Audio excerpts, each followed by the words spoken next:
thank you. I want to thank you all for being here today.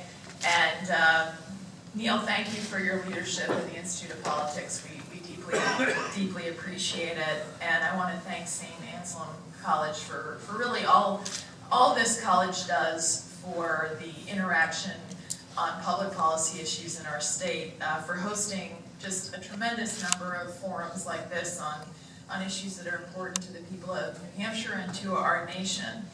And also, I am very honored to be here with Stuart Bowen, who is the Special Inspector General for Iraq Reconstruction, and also Paul Cooksey, who is his deputy, who is with him. Tremendous leader in the work that he has done in really making sure that when we use taxpayer dollars and engage on reconstruction efforts, that there's accountability, and that I think you'll be very enlightened by what he has to say today. And I just want to thank you so much for being really the taxpayers' watchdog, Stuart. It's really very important. And also for our troops, to make sure, I see some of the members of our Guard here today. I want to thank you so much for what you do for New Hampshire and our nation. And you know, we've got an amazing Guard here in New Hampshire. And so thank you for everything you're doing.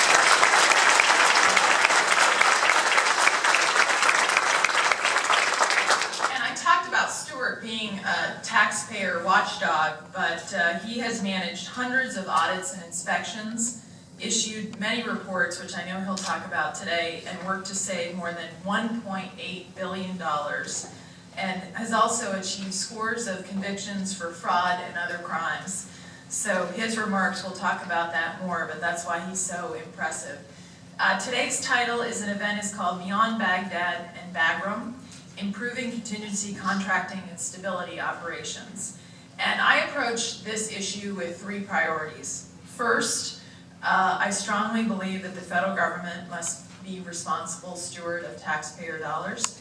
And one of Congress's primary responsibilities is to conduct rigorous oversight of federal spending to eliminate waste, fraud, and in this case, criminal activity and abuse.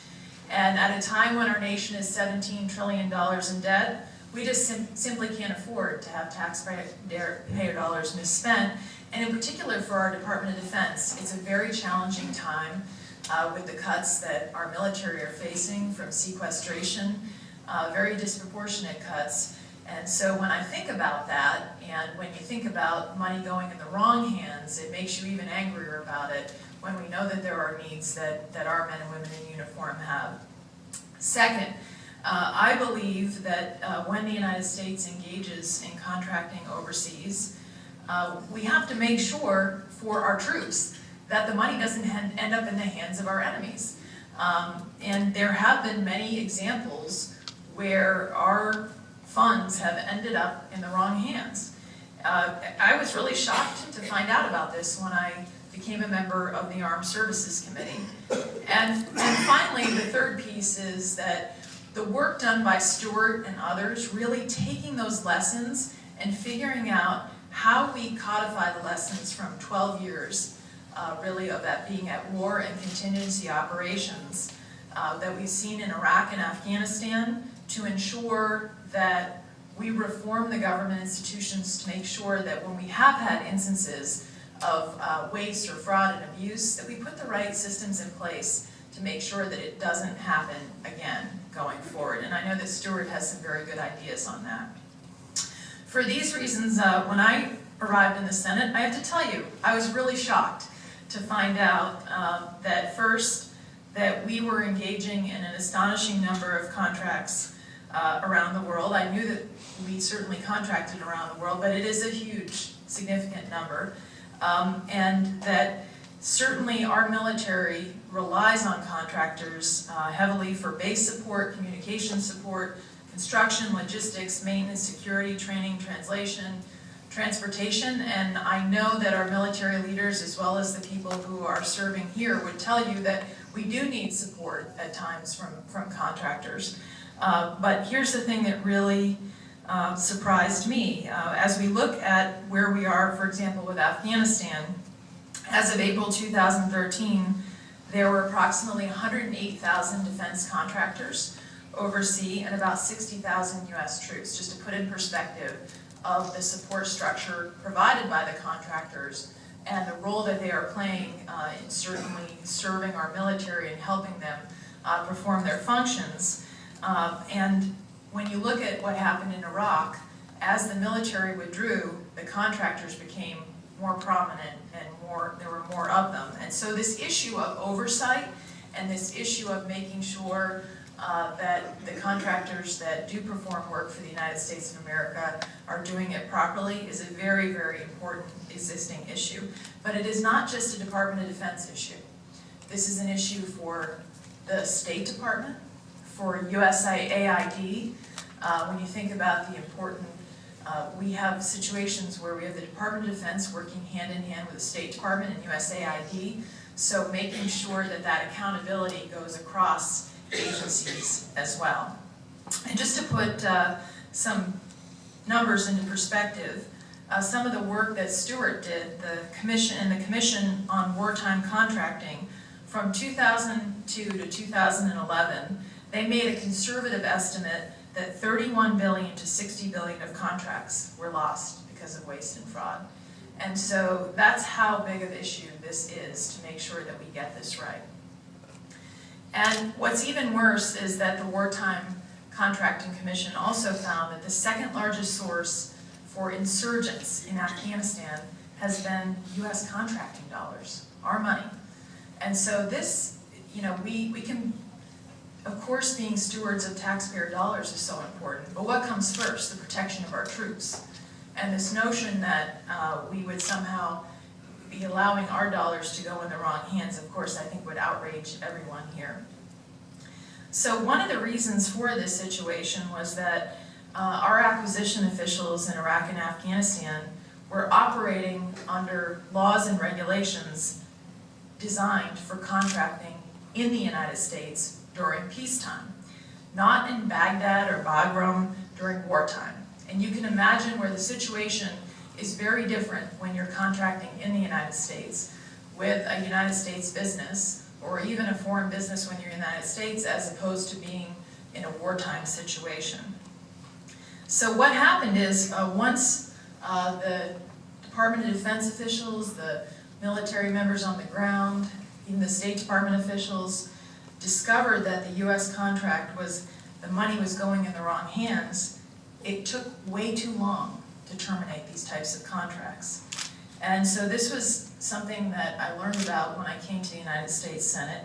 And I will tell you that I had the chance to work with Scott Brown when he was in the Senate in February of 2011. We teamed up and introduced what was called then no contracting with the enemy. And we worked to include key elements in our legislation into the defense authorization bill that was passed in 2012 and became law. And what happened as a result of the initial legislation that Senator Brown and I worked on, and what this legislation essentially did was to allow commanders to cut off contracting funds over a certain threshold much sooner and without the bureaucratic background that they'd have to follow if they were in the United States of America. And I'm glad to report that as a result of that legislation that got passed, Central Command was able to identify 4 Afghan vendors, 28 entities associated with these 4 vendors that have been engaged in hostile activities, resulting in the termination of 10 subcontracts with vendors and withholding of funds from 1 foreign prime contractor, and it has already resulted in saving $31 million. And that's just from the brief period that we got our legislation passed. So this was clearly a step in the right direction. In January of this year, I visited Afghanistan again and asked those on the ground from Department of Defense, top general in charge of this area, and also asked USAID, State Department, how's it going?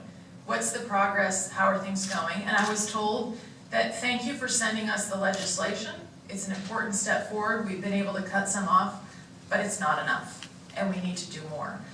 And as a result of that, Richard Blumenthal, who's a Democrat from Connecticut, was also on this trip with me. And his background is similar to mine. Was Attorney General of his state. So he and I had a lot of discussions from there. He also serves on the Armed Services Committee. And so what we did is we decided to introduce stronger legislation to also fill in the gaps to give our commanders, but also the State Department and USAID, because the original legislation that we introduced only applied to the Department of Defense, did not apply to the State Department or USAID.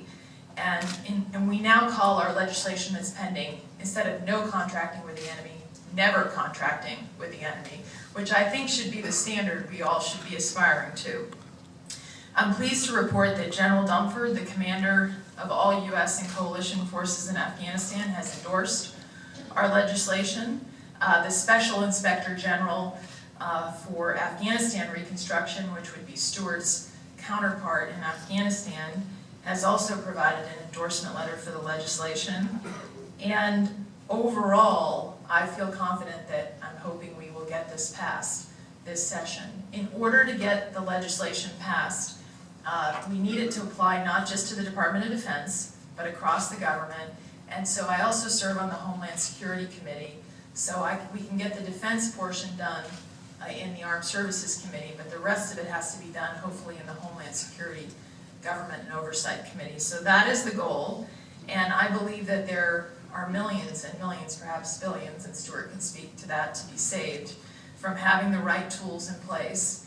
And at the end of the day, I think all of us are committed to making sure that our taxpayer dollars don't get in the wrong hands, that they are used properly, and most of all, that when we have our commanders or members of our State Department or USAID serving overseas, and we've asked them to perform functions, that they have the right tools in place when they think something is wrong, amiss, and they feel like they're dealing with a bad actor, that they can cut those funds off immediately instead of trying to go through a long bureaucratic process. So that's the goal here.